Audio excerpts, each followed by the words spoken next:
First,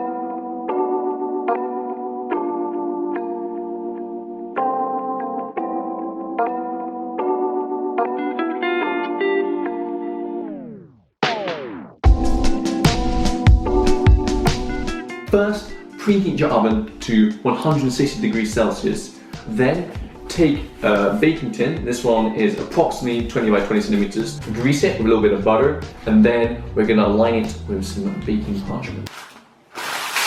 So to begin with, we're gonna make the shortbread base. We've got our Maggi mix here.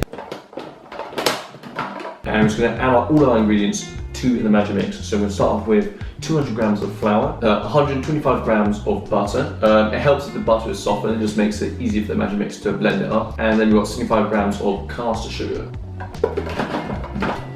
And we're just gonna blend this until it forms a nice crumbly dough.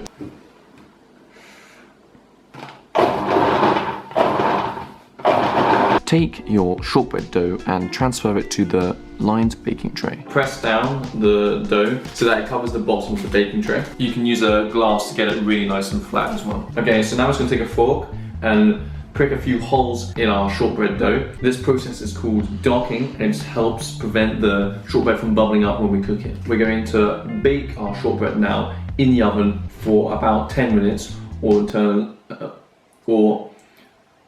until it turns a very light golden colour.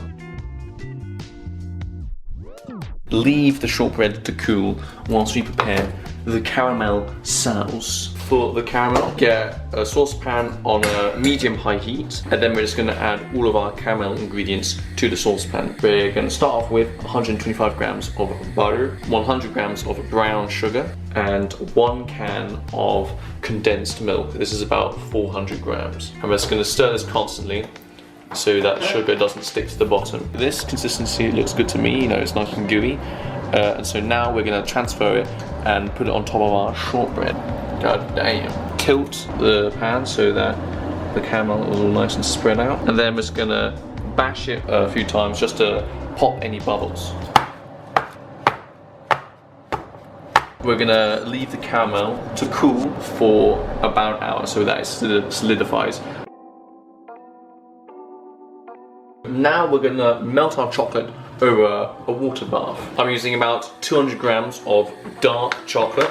Some people like to use milk or even white chocolate. I like to use dark chocolate though because the caramel and the shortbread are quite sweet and the dark chocolate is quite bitter, and so you know they complement each other very nicely. So that looks like a good consistency to me. And now we're just going to pour it on top of our caramel layer. Now we're going to spread out the chocolate with a parrot knife and so we get a nice smooth layer. And we're gonna just leave this to cool at room temperature for another hour.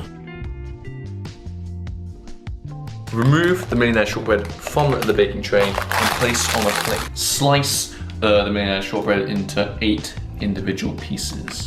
That was how to make Millionaire shortbread. I hope you guys enjoyed the video, and thanks for watching.